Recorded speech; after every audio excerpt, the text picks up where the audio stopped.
What part does a musical director play? I mean, how do you associate with the director? Is it just you two in charge of the whole thing? And how does it get separated? I'll start with me, and then I'll get to how we work together. So for me, for this show, as for any show, obviously I deal with the music. In this instance, it's all pre-prepared music. I don't have to select any songs, which is a weight off my shoulders to begin with. So what I will do is I'll go through the music even before auditions. I'll have a look at the music and familiarise myself with it, and then we'll get the auditionees come in and we'll cast who we foresee to be the best out of our choices for that role. Once we start rehearsing, it's just a matter of going through and this is your part, here are your notes, blah, blah, blah, so on and so forth. All the fine-tuning, breathe here, do this word here, all that kind of thing. And then the other aspect of an MD is to get an orchestra together. And I've got a lot of contacts that have grown over 20 odd years of music. You know, So they don't have to audition at all? No, the band and the orchestra, I ask them to come and perform for me or play in my orchestra. Why is that not an audition process? I suppose it's because I'm asking. I expect a certain level of performance. It'd be the same with a cast. If I wanted a certain level of whatever for a cast, I would ask certain people. So is that not against the policy of amateur theatre laws? Laws, I suppose you could put it that way. Look, it is different, I suppose, for a cast and an orchestra. An orchestra come in a few weeks before the show opens, whereas a caster obviously need to be there for a few months beforehand. Why is that? Can't tell you that. I couldn't answer that. Are they crapper than these guys? No, not at all. Look, it's nothing like that. It's again, it comes back to that choice. What are the criteria for selecting cast in a musical? For me, the first thing is that they follow the instructions on the audition notice. The biggest one, and we had it a couple of times for this show, is I said I don't want to hear any songs from Jesus Christ Superstar for your audition, and we had a couple of people come in with them, and I'm like, it just, I don't know, it bothers me. I'm like, that's an important part of the respect factor, is that if you can't respect an MD enough to prepare a couple of songs that aren't from the show, then why should I cast you? Kind of thing. I look for a confident performer, someone who, I suppose, not necessarily knows everything. Sell it to these guys. All right, I'll sell it to you guys. No worries. Look, I'm not looking for the best performer. What I look for is someone who's passionate about performing, someone who understands what it means to perform, in terms of, you know, you start your song and you end your song in a character and you don't drop that character until it's finished. Just things like clear tone in your voice and that kind of thing. I think for me, being a singing teacher, I am in a position to be able to help certain people if they're not quite as strong singers or quite as confident singers. I like to think I can encourage people to be more confident as a singer. So I think for me, my biggest thing though is attitude. I look for people that have a good attitude towards other people, towards performing, towards the show. You know, so looking for, and you know, I watch people before and after their audition to see how they interact with the other auditionees and all that kind of thing. And I suppose it's a little bit sneaky, but for me, I do amateur music theatre because I love the opportunity to put on a show. I love the opportunity to work with and meet people like such as yourself and other people that I've met. You know, it's such a good social outlet, but it's also such a good place to learn new things.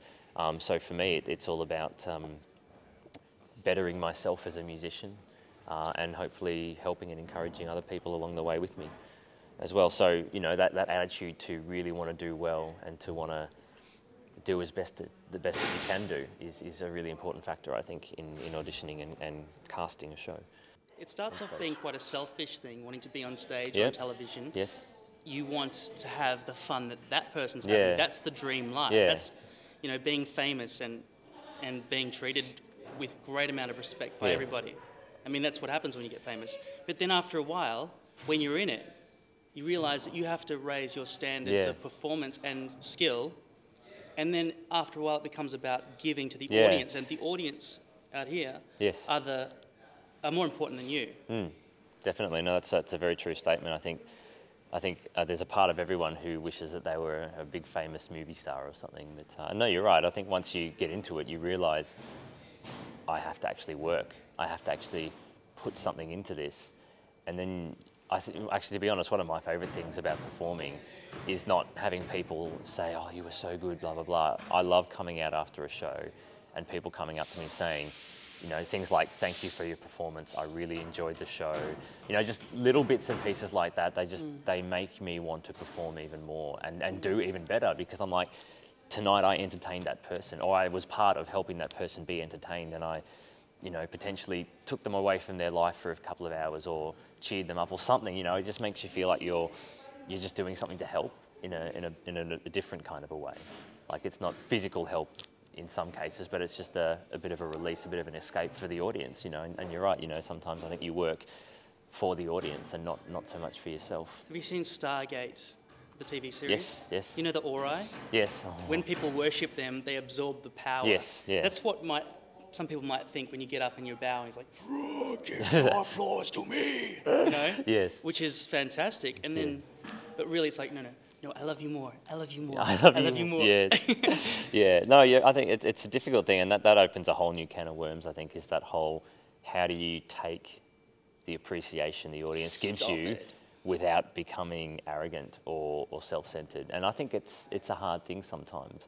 You know, you've got a full house and you're the lead role and you come out for your bow and everyone's cheering. Like, it's really hard to take sometimes. I mean, I just recently played the role of Leo Bloom in The Producers, and coming out for my bow, I was like, why are you guys clapping? Like, I'm just here having fun. Like, you know, it was very... I do much more work as an MD and I don't get this much attention. That's true, no. But I know, it was sort of humbling in a way, because it's like, why? It's just, I was just amazed. You're the ones that paid. I know, you guys paid to come and see this show. Why am I getting applause for this? And it was really an odd experience. Because you gave them not only 1 or 2 hours of entertainment, you've given them, you know, a couple of weeks of memories as well, exactly. of happy times. Months of rehearsals. I mean, because most people don't go to the theatre that often. No. You don't, I mean, and movies, I mean, you get thousands of movies all the time. Yeah. And that's nothing new, that's nothing fresh, but seeing something live on stage where there are real people you can meet afterwards in the foyer. Yeah, absolutely. That's a different experience. And I think there's also the certain element of live theatre is sometimes, and it might be a small percentage, but people come to see if something goes wrong. Like, oh, let's go see a live show just in case this person falls over or this gets dropped, or, you know, like, and I think that's part of the thrill of performing as well, is that every show is potentially different. So, you are going to direct Jesus Christ Superstar here on Friday? Friday we open, Friday the 11th of June. 11th of June 2010. Yes. For those people in the future. Who are watching back at this going, damn, I missed that. Well, I hope you learned something, even if you don't get to come and see the show. This is being held in Melbourne at the Carolika Theatre. In Ringwood. It's Mines on Road. Mines Road in Ringwood. Ringwood East, if you want to be specific, but whatever. And when does it finish? So we do this Friday, we have Saturday and Sunday, a matinee on the Saturday and on the Sunday, as well as a night show. And then the following week, the 18th and 19th, Friday and Saturday night, with a matinee as well on the final Saturday. So we have 7 shows all up. Yeah. And it looks like it's going to be pretty bloody good. I'm very excited. Again, after hearing the cast yesterday at the Sits Probe and seeing this set and seeing how everyone's getting more and more excited, it makes me all the more excited. I think it's going to be a great show. I think it's going to be a very good show. I'm very much looking forward to it. Excellent. My mind is clearer now. At last, all too well, I can see where we are.